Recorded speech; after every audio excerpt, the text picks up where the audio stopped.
नमस्कार। 30 minutes GS में आपका बहुत बहुत स्वागत है। देखने के लिए बहुत छोटा सा वीडियो होगा, 25 मिनट 27 मिनट का, लेकिन इसको तैयार करने में लगा है पूरा एक दिन। आप लोग कह रहे थे जल्दी से जल्दी 1500 एक्सपेक्टेड क्वेश्चंस लाइए, तो भाई लाने को तो हम तुरंत ले आए, फर्क नहीं पड़ता, कहीं से भी कॉपी पेस्ट कर लें, लेकिन पूरे एनालाइज करके पेपर बनाने में यानी कि एक्सपेक्टेड क्वेश्चन बनाने में लगता है टाइम। तो टाइम थोड़ा लग रहा है वो बात अलग है, लेकिन कंटेंट जबरदस्त होगा। तो चलिए शुरू करते हैं। सबसे पहले साइंस में, तो साइंस में आज हम बात करेंगे भौतिक विज्ञान की, और भौतिक विज्ञान में भी मोस्ट इंपॉर्टेंट टॉपिक्स की जो लूसेंट वगैरह में ज़्यादा नहीं दिए हुए हैं या आपको ज़्यादा किसी भी वीडियो लेक्चर्स वाले ने नहीं पढ़ाए हैं, वहाँ से देखना शुरू करते हैं। उसके बाद जल्दी जल्दी पढ़ लेंगे और उसी से आने की दो क्वेश्चन आते हैं। देखिए इसमें दो क्वेश्चन आपके आएंगे फिजिक्स से, इसके बाद एक क्वेश्चन आएगा केमिस्ट्री का, इसलिए केमिस्ट्री की आपकी वीडियो 15 मिनट की होगी मात्र, और बायोलॉजी से भी दो क्वेश्चन आएंगे तो वो भी 40-45 मिनट की बायोलॉजी के होंगे बस। इसके बाद काम चल रहा है इकोनॉमिक्स पर, तो इकोनॉमिक्स कंप्लीट हो जाएगी और उसके बाद ज्योग्राफी और हिस्ट्री। देखिए क्विक रिवीजन सीरीज आप पढ़ लीजिए पहले, ये नहीं कि सिर्फ ये पढ़ के चले जाओ, लेकिन क्विक रिवीजन सीरीज पढ़ लीजिए, उसके बाद ये देखना तो ज़्यादा फायदा होगा। डायरेक्ट ये देखोगे तो जरूरी नहीं फायदा हो, और हो सकता है 90 क्वेश्चन इसी से मिल जाए, कुछ भी हो सकता है।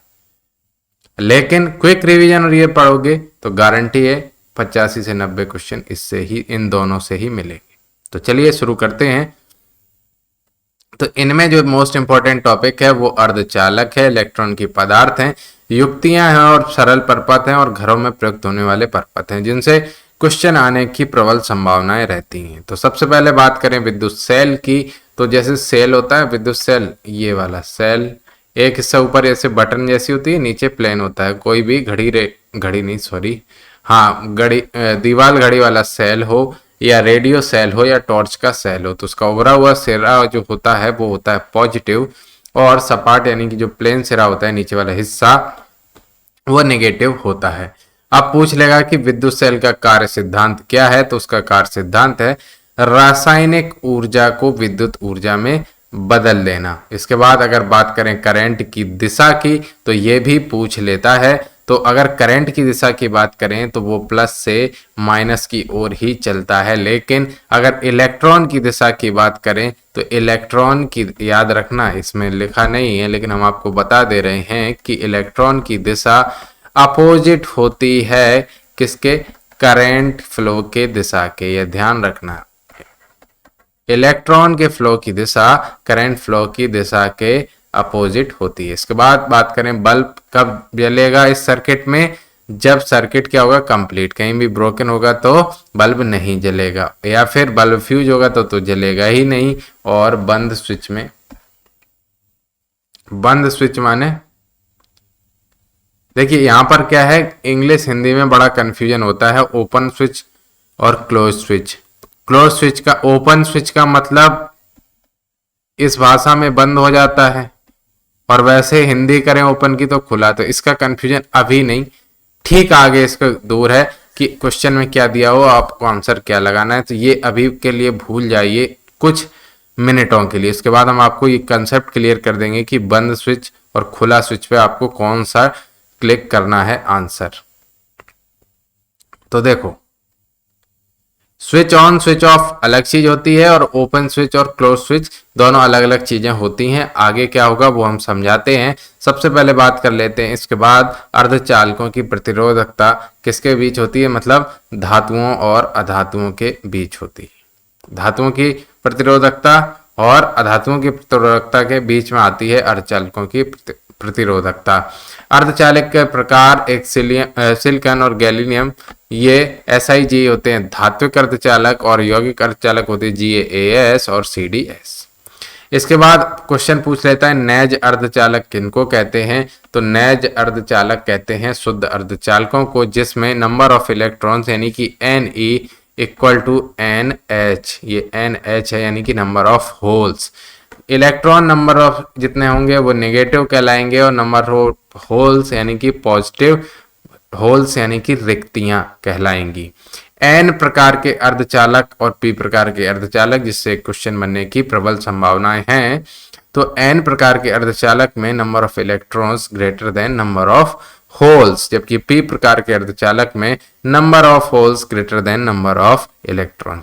अब एन प्रकार के अर्धचालकों में गजब बात यह है कि पंच संयोजी यानी कि जिनकी संयोजकता यानी जिनके आउटर सेल में 5 इलेक्ट्रॉन होते हैं वो परमाणु मिश्रित किए जाते हैं, जैसे AsSbP।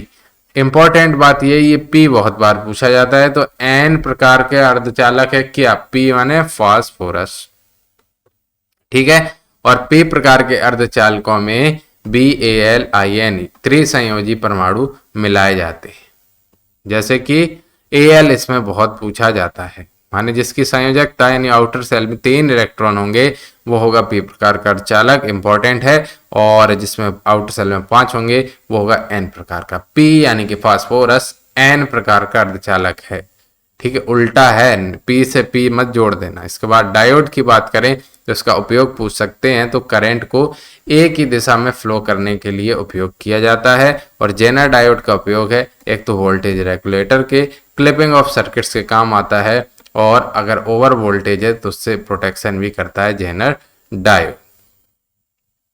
अब एक सामान्य पर्पथ की बात कर लेते हैं। तो इस तरह से यहाँ पर प्लस माइनस यहाँ पे करंट का फ्लो दिखाते हैं। ये बल्ब है, बल्ब को ऐसे दिखाते हैं, एम्पियर है प्लस माइनस, ठीक है। इसके बाद अगर विद्युत सेल को डिनोट करना पूछ लेगा आपको डायग्राम बना के, तो विद्युत सेल ऐसे और कई सेलों का संयोजन क्या कहलाता है? बैटरी।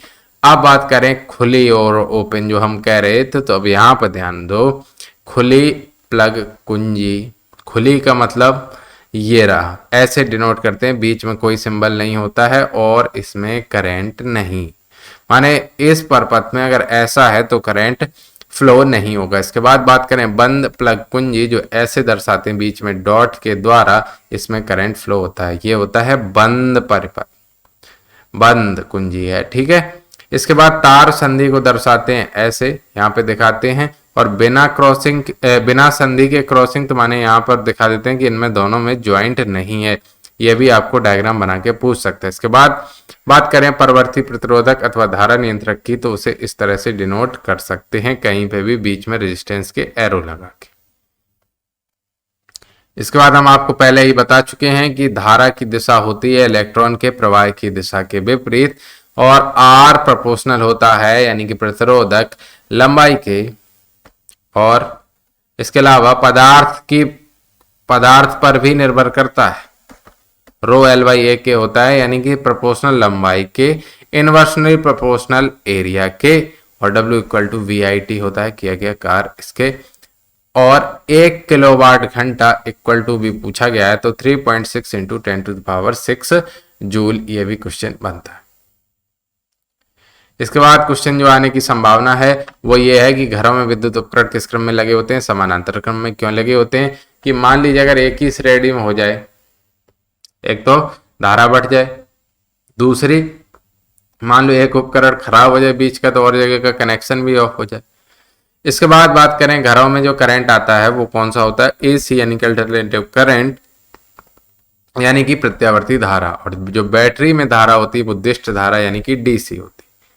अब सबसे ज्यादा बार पूछा गया क्वेश्चन है कि फ्यूज में क्या गुण होना चाहिए? तो फ्यूज का गलनांक निम्न हो जिससे वो जल्दी पिघल जाए और सर्किट को, जैसे मान लो ये है बीच में, ये कोई तार है फ्यूज तार, अब जल्दी जैसे मान लो कोई फॉल्ट हो तो ये जल्दी पिघल जाए बस, तो कनेक्शन ऑफ हो जाएगा, सारे उपकरण बच जाएंगे। तो इनका क्या होना चाहिए? गलनांक निम्न और प्रतिरोध उच्च होना चाहिए। ये किसके बने होते हैं? सामान्यतः तांबा, चांदी और एल्यूमिनियम के, और लगाए किस में जाएंगे? श्रेणी क्रम में, क्योंकि अगर मान लो ये चीजें हैं ऐसे समांतर क्रम में, एक जगह फ्यूज उड़ भी गए तो इधर तो सर्किट फ्लो होता ही रहेगा, तो इसको लगा देते हैं सभी के श्रेणी क्रम में। अगर फ्यूज गया तो उस पर सारी लाइट चली जाएगी। इसके बाद पूछा गया क्वेश्चन है कि दृश्य प्रकाश की तरंग दैर्घ्य तो 4000 एंगस्ट्रॉम से 7000 एंगस्ट्रॉम, या फिर 400 नैनोमीटर से 7000 नैनोमीटर, कई जगह पर यह आपको 6900 भी मिल जाएगा, और ये आपको 3900 भी मिल जाएगा। 3900 एंगस्ट्रॉम से 6900 एंगस्ट्रॉम, कोई कंफ्यूज मत होना, दोनों ऑप्शन एक साथ नहीं मिलेंगे। इसके बाद 10 प्रकाश की आवृत्ति 10⁻15 हर्ट्ज होती है। अब तरंग दैर्ध्य का क्रम भी कई बार एग्जाम में आया है। तो सबसे बड़ी वेव है रेडियो वेव, उससे छोटी है टेलीविजन, उससे छोटी है माइक्रोवेव, उससे छोटे है रडार, फिर इंफ्रारेड, फिर विजुअल, फिर यूवी, फिर एक्स रेज, फिर गामा रे। ये है तरंग दैर्ध्य यानी कि लैम्डा का क्रम। या फिर ऐसे याद कर सकते हैं कि गामा से बड़ी एक्स, एक्स से यूवी, यूवी से विजुअल, विजुअल से इंफ्रारेड, इंफ्रारेड से बड़ी रडार, रडार से माइक्रोवेव, माइक्रोवेव से टेलीविजन और टेलीविजन से रेडियो वेव। अगर ऊर्जा का क्रम या फिर आवृत्ति का क्रम पूछा जाए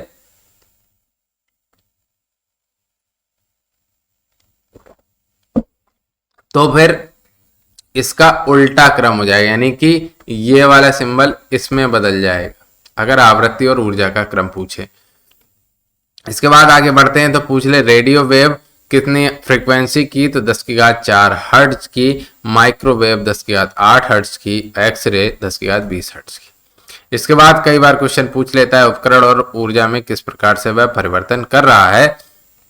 तो मोमबत्ती जो है वो रासायनिक ऊर्जा को प्रकाशीय व उसमें ऊर्जा में बदलती है, विद्युत जनित्र यांत्रिक ऊर्जा को विद्युत ऊर्जा में बदल लेती है। इसके बाद अगर बात करें माइक्रोफोन की तो वह ध्वनि ऊर्जा को विद्युत ऊर्जा में बदल देती है, और लाउड स्पीकर क्या करता है, विद्युत ऊर्जा को ध्वनि ऊर्जा में। इसमें उल्टा पुल्टा ऑप्शन मिल सकते हैं, आप फंस सकते हैं, तो एरो इसीलिए लगाया क्योंकि माइक्रोफोन ध्वनि ऊर्जा को विद्युत ऊर्जा में परिवर्तित कर देता है, जबकि लाउड स्पीकर विद्युत ऊर्जा को ध्वनि ऊर्जा में बदल देता है।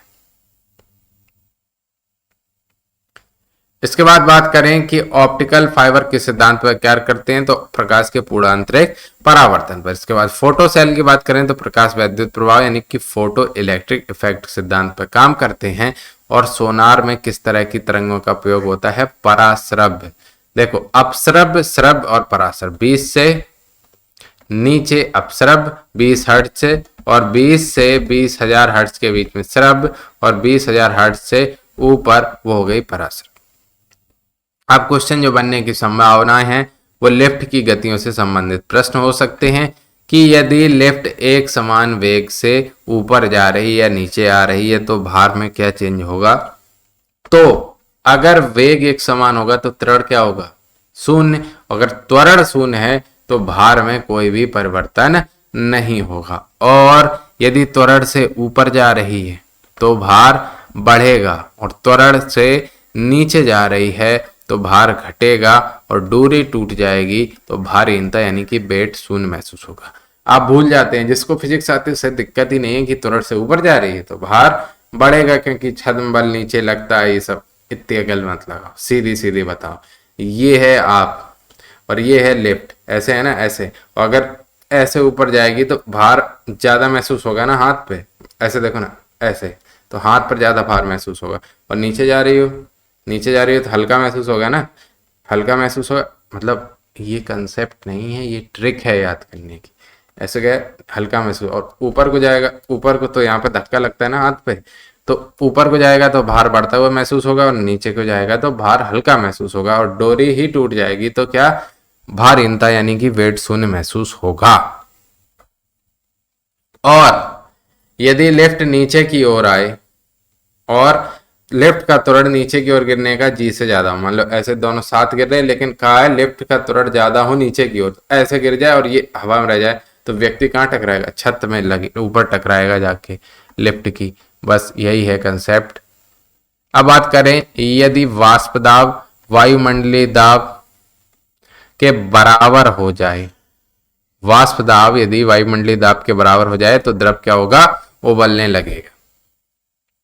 इसके बाद बात करें लोह चुंबकीय पदार्थ की तो वो अनचुंबकीय हो जाते हैं किस ताप पर, क्यूरी ताप पर। और आगे बात करें वृत्ताकार पथ में पिंड की गति एक समान हो यानी कि समान समय में समान दूरी तय करेगी तो पिंड की चाल क्या हो जाएगी, समान, लेकिन वेग क्या होगा, परिवर्ती। क्यों, वेग कैसी है, वेक्टर राशि, और हर पॉइंट पे इसकी डायरेक्शन बदल रही, भले ही चाल समान हो, तो समान चाल व परिवर्ती वेग। प्रकाश के वह गुण जो ध्वनि में नहीं पाए जाते, एक तो पोलराइजेशन यानी कि ध्रुवण और व्यतिकरण, ये गुण ध्वनि में नहीं पाए जाते, सिर्फ प्रकाश में पाए जाते हैं। ईसीजी किस अंग का होता है, हमें सबको पता है, हृदय का होता है, ये भी पूछा जा सकता है। इसके बाद आगे बढ़ते हैं। वह ताप जिसमें सभी प्रकार की आणविक गतियां शून्य हो जाती हैं परम शून्य ताप कहलाता है। बर्फ पर चलना कठिन क्यों होता है? क्योंकि बर्फ की सतह होती है चिकनी, घर्षण बल का मान होता है शून्य। कृत्रिम उपग्रह को ट्रैक करते हैं डॉपलर इफेक्ट से। डॉपलर इफेक्ट के कई चीजें हैं, जैसे आपकी ओर कोई बढ़ती हुई चीज आ रही है तो उसकी ध्वनि बहुत तीव्र महसूस होती है, ये भी डॉपलर इफेक्ट का कारण है। और कोई तारा अलग अलग रंग से तारे के क्या पता कर सकते हैं? तारे की दूरी के हिसाब से रंग होता है, वो भी डॉपलर इफेक्ट के कारण। इसके बाद बात करें घड़ी में स्फटिक क्रिस्टल किस सिद्धांत पर कार्य करता है? इंपॉर्टेंट है, यह है दाब विद्युत प्रवाह के सिद्धांत पर कार्य करता है।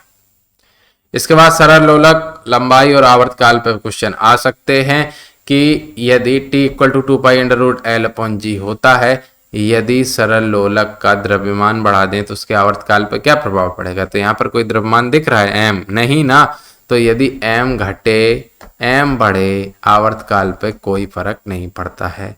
केवल किस पे निर्भर करता है? लंबाई के, वो भी अंडर रूट में। यानी कि अगर लंबाई 4 गुनी कर देंगे तो आवर्तकाल 2 गुना। और अगर आवर्तकाल का मतलब क्या होता है? एक दोलन में लगा समय। यदि आवर्तकाल अधिक तो घड़ी की कैसी? स्लो। मतलब एक चक्कर में जब ज्यादा समय लगे तो स्लो ही तो होगा, और एक चक्कर में कम समय लगेगा तो फास्ट। अब बात करें चंद्रमा पे पूछ सकता है कि जी का मान पृथ्वी की जी के मान का कितना होता है? तो 1/6 होता है। श्रव्य ध्वनि हमने बता चुके हैं 20 हर्ट्ज से 20,000 हर्ट्ज के बीच। इससे नीचे अपश्रव्य 20 हर्ट्ज से नीचे और 20,000 हर्ट्ज से ऊपर पराश्रव्य। इसके बाद बात करें इंपॉर्टेंट क्वेश्चन है, थर्मोकपल थर्मामीटर किस सिद्धांत पर कार्य करता है? आंसर है सीबेक प्रभाव पर, ये जरूर ध्यान रख लेना। इसके बाद बात करें न्यूट्रॉन मंदक की, तो भारी जल जिसको बोलते हैं D2O ग्रेफाइट की छड़ न्यूट्रॉन मंदक की तरह काम की जाती हैं। और आगे क्वेश्चन है कि कांच की छड़ को रेशम से रगड़ दें तो छड़ क्या हो जाती है? तो छड़ धनाभिषित हो जाएगी। इसके बाद लेजर का फुल फॉर्म आ सकता है light amplification by stimulated emission of radiation. अब क्वेश्चन चाहे वो फिजिक्स का मान लो चाहे वो जीएस का मान लो कि विश्व की सबसे ऊंचाई पर स्थित वेधशाला, तो वह अटाकामा वो कहाँ स्थित है? पेरू। तो ये बताओ पेरू कौन से महाद्वीप में स्थित है? ये कमेंट सेक्शन में आप हमें बताएं। इसके बाद आपसे पूछ सकता है GIF का फुल फॉर्म, तो वो है ग्राफिकल इंटरचेंज फॉर्मेट। लेजर का फुल फॉर्म पूछे तो स्टिमुलेटेड रेडिएशन, नहीं, लेजर का सिद्धांत की बात करें तो वह कौन से सिद्धांत पर कार्य करता है? तो स्टिमुलेटेड रेडिएशन यानी कि उद्दीपित विकिरण सिद्धांत पर कार्य करता है। इसके बाद मोमबत्ती पर क्वेश्चन आने की संभावना कि भारहीनता में मोमबत्ती की ज्वाला कैसी दिखेगी? गोल। ऐसे क्या गोल दिखती है? नहीं, ऐसे इस तरह से दिखती है। जबकि भारहीनता हो तो मोमबत्ती की ज्वाला दिखेगी गोल। आप आगे बात करें कि यदि दाब बढ़ाएंगे तो बर्फ का गलना घटता है। गैस में उत्पन्न ध्वनि तरंगें किस प्रकार की हैं? तो कई बार पूछा है। प्रकाश है अनुप्रस्थ तरंग और ध्वनि तरंग है अनुदैर्ध्य तरंग गैस में उपस्थित। और यदि वायु की गति बढ़ जाए तो दाब क्या हो जाता है? घट जाता है। जैसे घरों में ये अपने यहाँ शेड पड़ती है जिसको बोलते हैं अपन टीन पड़ी हुई है, उसके नीचे कार वार खड़ी करने, तो ऊपर आंधी आ जाए तो नीचे क्या होगा? दाब। और ऊपर क्या? दाब। अब वायु की गति ऊपर बढ़ी तो दाब हो गया कम, नीचे दाब ज्यादा, तो नीचे से दाब ज्यादा ऊपर से दाब कम, टीन गई उड़, खत्म, टाटा गुड बाय, गया। अब बात करें प्रकाश, एक्सरे, रेडियो तरंगें आदि हैं, ये क्या है? सब विद्युत चुंबकीय विकिरण। प्रकाश का कर्ण का सिद्धांत किसने दिया? न्यूटन अंकल ने। किस प्रकाश का सबसे ज्यादा विचलन होता है यानी कि डेविएशन होता है? बैगनी रंग का। क्यों? विचलन किस पे निर्भर करता है? तरंग दैर्ध्य यानी कि लैम्डा जिसका कम उसका विचलन ज्यादा। ये भी क्वेश्चन पूछ सकते हैं। इसके बाद लाल फूल हरा प्रकाश में कैसा दिखेगा? काला दिखेगा। सिल्वरिंग ऑफ ग्लास है, ग्लास ये किससे करते हैं? सिल्वर नाइट्रेट से। अगर वायुमंडल ना हो तो आकाश का रंग कैसा दिखेगा? काला। हीटर का तार किससे बनाता है? नाइक्रोम से। टेप रिकॉर्डर की टेप पर लेपन होता है किसका? फेरोमैग्नेटिक छूड़ का। सबसे पहले परमाणु रिएक्टर का निर्माण करते हैं एनरिको फर्मी 1942 में। सूर्य की ऊर्जा का स्रोत क्या है? नाभ की संलयन, जिसमें हाइड्रोजन बदलती है हीलियम में।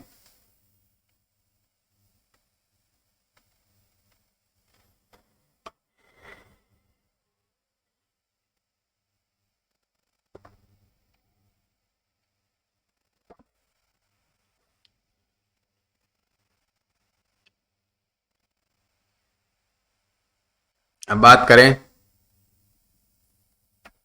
भारत में सर्वाधिक मात्रा में ईंधन, तो थोरियम पाया जाता है। चिकित्सा में उपयोगी होती है कोबाल्ट 60, याद रखना कोबाल्ट 60, चाहे इसको बायोलॉजी क्वेश्चन मान लो, चाहे केमिस्ट्री क्वेश्चन मान लो, चाहे फिजिक्स का। चिकित्सा में उपयोगी होती है कोबाल्ट 60 और इससे निकलती है गामा किरणें। परम शून्य ताप पर अर्धचालकों का प्रतिरोध हो जाता है अनंत। डोपिंग क्या कहलाती है? सुनते नहीं, डोपिंग टेस्ट में फेल हो गए तो अशुद्धियां शरीर में मिलाना, इसी तरह अर्धचालक में अशुद्धियां मिलाना ही डोपिंग कहलाती। चालक का प्रतिरोध बता चुके हैं, रो एल बाई ए के। चुंबक की आकर्षण शक्ति मैक्सिमम कहाँ होती है? जैसे मान लो ये चुंबक है तो सबसे ज्यादा ये किनारों पर होती है, बीच में कहाँ होती है? मिनिमम, यानी कि सबसे कम। गर्म होने पर चुंबकीय गुण क्या हो जाते हैं? कम हो जाते हैं। इसके बाद आगे बात करें प्रेरित धारा की दिशा ज्ञात करने के लिए कौन सा नियम? तो फ्लेमिंग के दाएं यानी कि सीधे हाथ का नियम। ठीक है, अब बात करें विद्युत बल्ब का जो तंतु होता है वो किससे बना होता है? टंगस्टन से। और कौन सी गैस भरी होती है? आर्गन से, आर्गन गैस। हेलोजन लैंप में क्या होता है? टंगस्टन एवं सोडियम से बना हुआ होता है हेलोजन लैंप का तंतु।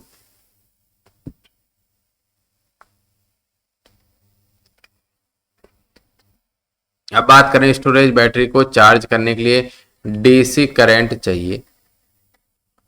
ट्रांसफार्मर का काम है वोल्टेज को नियंत्रण करना। रेक्टिफायर का काम है एसी टू डीसी कन्वर्ट करना। ये इंपॉर्टेंट है, रेक्टिफायर का काम एसी टू डीसी कन्वर्ट करना।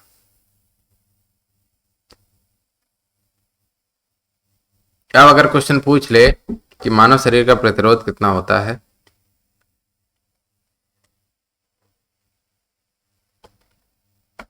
तो 10⁶ ओम।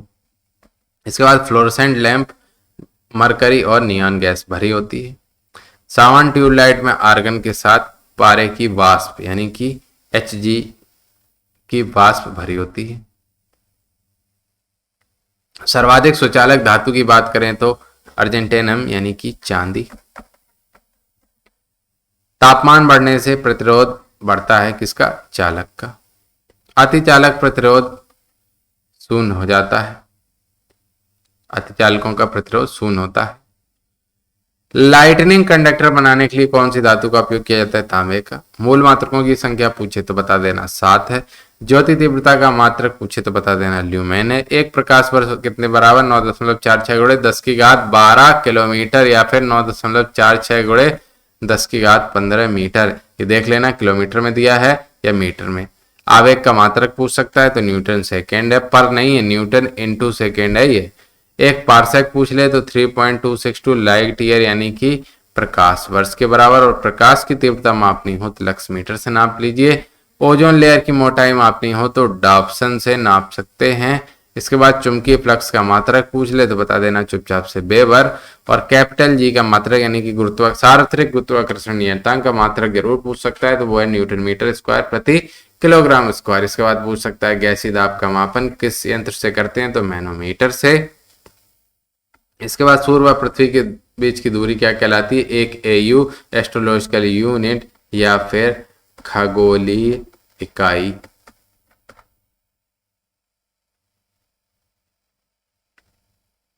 इसके बाद उपकरण और मिलान का भी क्वेश्चन आ सकता है कि जैसे ऊंचाई मापने के लिए तो अल्टीमीटर, वायुमंडलीय दाब बैरोमीटर, समुद्र या फिर नदी की गहराई फेदोमीटर, रुधिर दाब स्पेग्मोमैनोमीटर, भूकंप तरंग की तीव्रता सिस्मोग्राफ के द्वारा।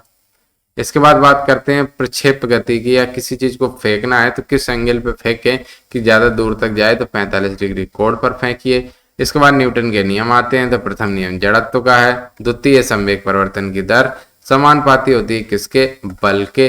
तीसरा नियम है क्रिया प्रतिक्रिया का। तो पहला नियम जड़त्व का है, ठीक है, दूसरा संवेग परिवर्तन की दर समानुपाती बल के, और तीसरा है क्रिया प्रतिक्रिया का नियम यानी संवेग संरक्षण, संवेग संरक्षण के सिद्धांत। यह है न्यूटन का तीसरा नियम।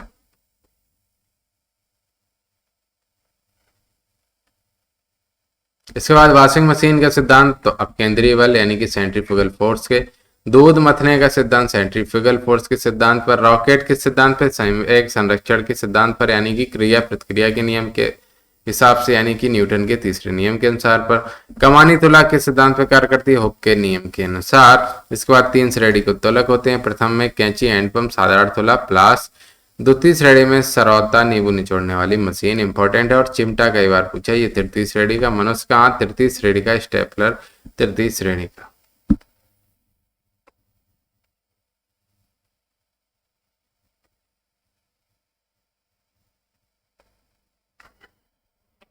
इसके बाद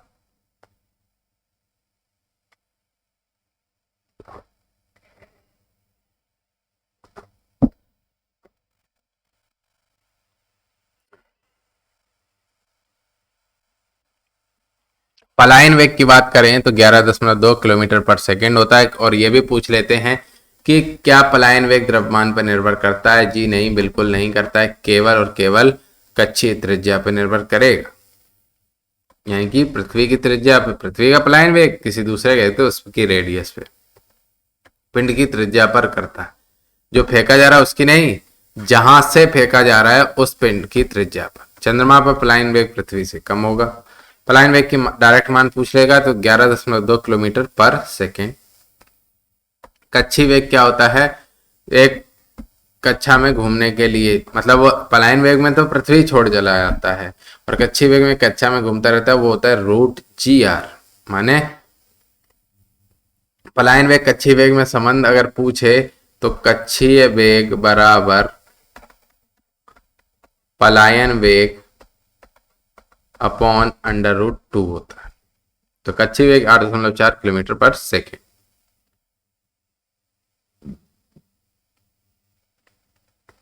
इसके बाद क्वेश्चन है कि यदि झूला झूलती लड़की अचानक से झूले पर खड़े हो जाए तो आवर्तकाल क्या हो जाएगा? कम। आवर्तकाल कम यानी एक चक्कर में लगा समय कम, तो झूला क्या हो जाएगा? तेज। ठीक।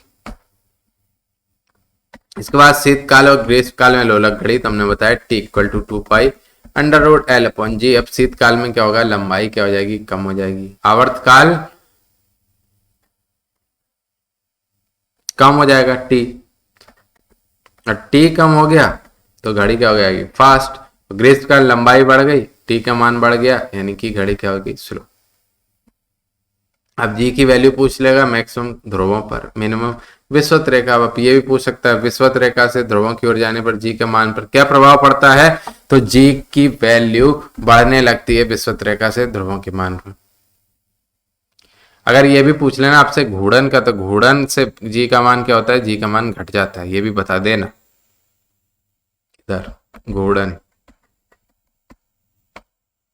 इसके बाद जलते हुए विद्युत बल का तापमान पूछ लें तो 2000 से 2500 डिग्री सेंटीग्रेड। समुद्र का नीला रंग पूछ लें तो आकाशीय परावर्तन और जल के द्वारा प्रकीर्णन के कारण होता है। रंगों का क्रम पूछ लें तो विबग्योर, व्हाइट प्रकाश में। इसके बाद अगर पूछ ले कि सूर्य का प्रकाश पृथ्वी तक आने में कितना समय लगता है, तो 8.5 मिनट। और लाल, हरा, नीला तीनों रंगों को मिलाकर कौन सा रंग बनता है? श्वेत। ये भी पूछ सकते हैं निम्न में से प्राथमिक रंग नहीं है। लाल, हरा, नीला ये प्राथमिक रंग है। पीला प्राथमिक रंग नहीं है, याद रखना, पीला प्राथमिक रंग नहीं। 2 समांतर दर्पण हो तो अनंत प्रतिबिंब बनते हैं। 90 डिग्री पर हो तो 3 प्रतिबिंब बनते हैं। मानव आंख का सर्वाधिक सुग्राही प्रकाश होगा 5500 एंगस्ट्रॉम तरंग दैर्ध्य वाला। सर्च लाइट में प्रयुक्त दर्पण अवतल दर्पण, दाढ़ी बनाने में अवतल दर्पण। इसके बाद पूछ सकता है समतल दर्पण की वक्रता त्रिज्या तो कितनी होती है? अनंत होती है। ध्वनि के पुनरुत्पादन के लिए सीडी या ऑडियो प्लेयर में किसका उपयोग होता है? लेजर बीम का। प्रसारी ब्रह्मांड परिकल्पना, यानी कि ब्रह्मांड अभी भी फैल रहा है, ये किससे साबित होती है? डॉपलर इफेक्ट से सिद्ध होती है। रेटिना पे प्रतिबिंब वस्तु से छोटा और कैसा बनता है? उल्टा बनता है। बाद में मस्तिष्क उसको ट्रांसलेट करता है। निकट दृष्टि दोष, इसमें क्या होता है? निकट की वस्तुएं साफ दिखाई देती हैं। अवतल लेंस यानी कि कॉनकेव लेंस का उपयोग होता है। दूर दृष्टि दोष में उत्तल लेंस का उपयोग होता है। होलोग्राफी क्या होती है? वस्तुओं की 3D प्रिंटिंग की टेक्निक। सूर्य का लाल रंग सूर्यास्त के समय क्यों होता है? प्रकाश के प्रकीर्णन के कारण। प्रकाश की किरणें किस प्रकार की तरंग वक्र यानी कि द्वैत प्रकृति दर्शाती है। इसके बाद निर्वात में प्रकाश की चाल 3×10⁸ मीटर पर सेकंड या फिर 3×10⁵ किलोमीटर पर सेकंड, कुछ भी दिया हुआ हो सकता है। इसके बाद अगर पूछ ले मृग मारीच का उदाहरण है तो प्रकाश के पूर्ण आंतरिक परावर्तन का। माध्यम बदलने से प्रकाश की आवृत्ति लैम्डा चेंज होता है, लेकिन आवृत्ति यानी कि फ्रीक्वेंसी ये नहीं बदलती है। प्रकाश सजावट के लिए नियॉन, ठीक है, नियॉन का उपयोग किया जाता है। वास्तविक सूर्योदय से पहले ही सूर्य दिखाई देने लगता है, यह कारण है प्रकाश का अपवर्तन। लाल रंग का प्रकीर्णन मिनिमम होता है, इसीलिए सिग्नल रेड बनाए जाते हैं। वॉयलेट रंग का प्रकीर्णन मैक्सिमम होता है।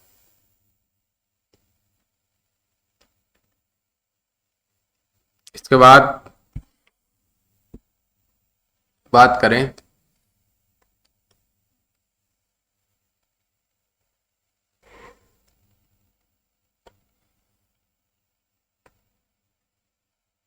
अगर हवा का फ्लो बढ़ता है तो वाष्पन की दर बढ़ जाती है। इंजन में जमने से रोकने के लिए क्या मिलाते हैं? Ethylene glycol.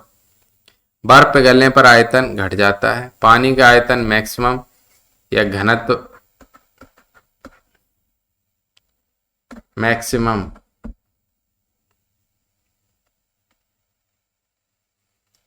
पानी का आयतन मिनिमम होगा, सॉरी, पानी का आयतन मिनिमम 4 डिग्री सेंटीग्रेड पर और घनत्व maximum 4 degree centigrade. Thermostat temperature maintain रखने के लिए 2000 डिग्री से ऊंचा तापमान नापने के लिए पूर्ण विकिरण पायरोमीटर की आवश्यकता पड़ेगी। स्वस्थ मनुष्य के शरीर का ताप पूछ ले तो 37 डिग्री सेंटीग्रेड होना चाहिए। भाप से जलने पर जलन अधिक होती है क्योंकि भाप की गुप्त ऊष्मा अधिक होती है। पानी में नमक मिलाने से गलनांक कम हो जाएगा और क्वथनांक बढ़ जाएगा। तापमान अगर बढ़ेगा तो जलवाष्प ग्रहण करने की क्षमता भी बढ़ जाएगी। दाब बढ़ने पर क्वथनांक बढ़ जाता है। दाब अगर बढ़ाएंगे तो क्वथनांक बढ़ जाएगा। गर्मी के दिनों में किस प्रकार छाता होना चाहिए? तो ऊपर सफेद होना चाहिए, नीचे काला, क्योंकि सफेद ऑब्जर्व करे नहीं और काला रेडिएट मतलब रेडिएशन से ऊष्मा बाहर निकाले। पटरियों के बीच रिक्त स्थान इसलिए छोड़ दिया जाता है ताकि ऊष्मीय प्रसार के लिए उन्हें जगह मिल सके। इसके बाद एयर कंडीशनर पूछ लेता है क्या नियंत्रित करता है? तो ह्यूमिडिटी टेम्परेचर दोनों ही मेंटेन करता है, केवल टेम्परेचर नहीं, केवल ह्यूमिडिटी नहीं, दोनों चीजें, ह्यूमिडिटी, टेम्परेचर और एयर स्पीड तीनों ही को मेंटेन करता है।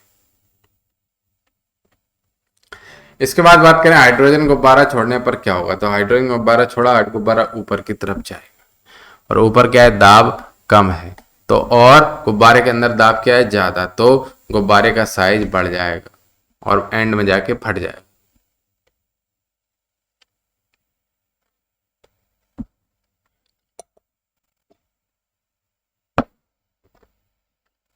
इसके बाद बात करें रेफ्रिजरेटर का, अगर दरवाजा खुला छोड़ दें, रेफ्रिजरेटर चला दें तो कमरे का ताप बढ़ जाएगा। पंखा चलाकर बंद कर दें तो कमरे का ताप बढ़ जाएगा। इसके बाद ड्राई सेल की पहले बात बता चुके थे, ऊपर हिस्सा बटन वाला पॉजिटिव, नीचे प्लेन वाला नेगेटिव। तो उसमें होता क्या क्या? उसमें अमोनियम क्लोराइड और जिंक क्लोराइड से मिलकर बना होता है। डेजर्ट कूलर का सिद्धांत क्या है? वाष्पन शीतलन, यानी कि पानी के वाष्पीकरण से ठंडा होगा।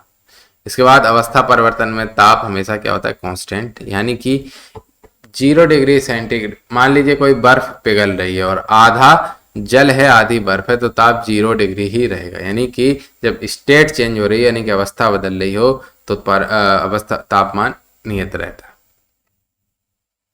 इसके बाद आगे पूछ सकता है एक कैलोरी में कितने जूल, 4.18 या 4.2 जूल। एथिल अल्कोहल किस ताप पर जमता है, -114 डिग्री सेंटीग्रेड, -114 डिग्री सेंटीग्रेड पर। इसीलिए सर्दी वाले क्षेत्रों में लोग कहते हैं थोड़ा थोड़ा टिका लो। उससे क्या होता है कि चूंकि उसकी बहुत नीचे ताप पर जमता है, -114। तो अगर आपको शुद्ध अल्कोहल की पहचान करनी है, असली है नकली, तो सीधे जाओ और रख दो फ्रीजर में। चूंकि उसमें परसेंटेज होता है, किसी में 7%, किसी में 10%, किसी में 30%।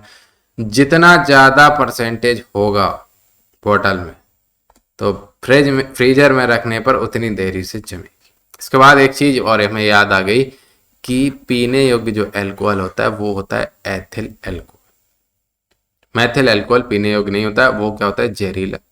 उससे अंधापन, लोगों की मृत्यु तक हो जाती है। कौन से, मैथिल अल्कोहल से। और एथिल अल्कोहल और पेट्रोल में कौन सा अल्कोहल मिलाया जाता है, वो भी एथिल अल्कोहल मिलाया जाता है।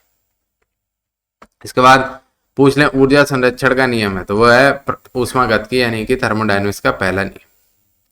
अब पहाड़ों पर दाब बढ़ाएंगे तो क्वथनांक क्या हो जाता है, दाब घटाने से क्वथनांक कम हो जाता है, इसलिए पहाड़ों पर दाल देर से गलती है। क्वथनांक हो गया कम, मान लो 100 डिग्री पे पानी को उबलना चाहिए, ऊंचाई पे जाकर वो उबलने लग गया 70 पे ही, तो क्या पकेगी नहीं, उबल गया, बस तुम्हें खुशी होगी, तुम्हारी आत्मा को तसल्ली होगी। इसके बाद बात करें सुपरसोनिक जेट की, तो वो सबसे ज्यादा नुकसान पहुंचाते हैं ओजोन लेयर को। ध्वनि तीव्रता मापते हैं डेसिबल में। वेग होता है ध्वनि का 343 मीटर पर सेकेंड। इसके बाद अगर पूछ लें कि सोनोग्राफी में कौन सी तरंगें सुनाई देती, मतलब उपयोग की जाती हैं, तो पराश्रव तरंगें। टीवी रिमोट में रेडियो तरंगों का उपयोग होता है। मानव के लिए सबसे उपयुक्त है 45 डेसिबल तक का साउंड, ये कहता है माननीय WHO। इसके बाद शोर तो 80 डेसिबल से अधिक। जेट की होती है 140 से 150 डेसिबल ध्वनि की तीव्रता। इसके बाद बात करें कि सितार बांसुरी एक ही स्वर पे हो तो उनका भेद कैसे करेंगे, तो उनकी गुणता के आधार पर करेंगे। और महिलाओं की आवाज चुभती या तीखी क्यों होती है, क्योंकि महिलाओं का तारतत्य तो पुरुषों से अधिक होता है। इसके बाद चाल की बात करें ध्वनि की, तो ठोसों में मैक्सिमम होगा, क्योंकि उसे ध्वनि को माध्यम की आवश्यकता होती है, फिर द्रवों में, फिर गैसों में। इसके बाद बात करें पराश्रव ध्वनि तरंगें, तो वो कौन कौन सुन सकते हैं, वो कुत्ता, डॉल्फिन आदि सुन सकते हैं। आप सुन सकते हैं या नहीं, तो इनमें से आप भी एक हैं। इसके बाद बात करें, इंपॉर्टेंट क्वेश्चन है कि तापमान घट जाने से ध्वनि का वेग, तो ध्वनि का वेग बढ़ जाता है। इसके बाद पूछ ले स्टेथोस्कोप किस सिद्धांत पर कार्य करता है, तो ध्वनि परावर्तन के सिद्धांत पर। गुणता किस पर निर्भर करती है, आवृत्ति पर। नाइट विजन उपकरण में उपयोग किए जाते हैं इंफ्रारेड वेव्स। आंख संबंधी रोगों में एक्सरे का उपयोग किया जाता है। कीड़ों तथा क्षति पहुंचाने वाले जीवों को भगाने के लिए अल्ट्रासोनिक वेव्स का इस्तेमाल किया जाता है, अल्ट्रासोनिक वेव्स। पास आती वस्तुओं की आवृत्ति की तीक्ष्णता बढ़ जाती है, कहलाता है डॉपलर इफेक्ट। साउंड वाला है एक ही, एक है लाइट वाला, एक साउंड वाला। क्रिस्टल की संरचना ज्ञात करने के लिए किस किरणों का उपयोग किया जाता है, तो एक्स किरणों के। राडार में कौन सी किरणें, तो रेडियो तरंगों का उपयोग किया जाता है, और वो परावर्तित करके आती है। उससे पता लगाया जाता है कि दुश्मन का या खुद का वायुयान कितनी दूरी पर। राडार में राडार तो राड से रेडियो तरंगे, याद रखना।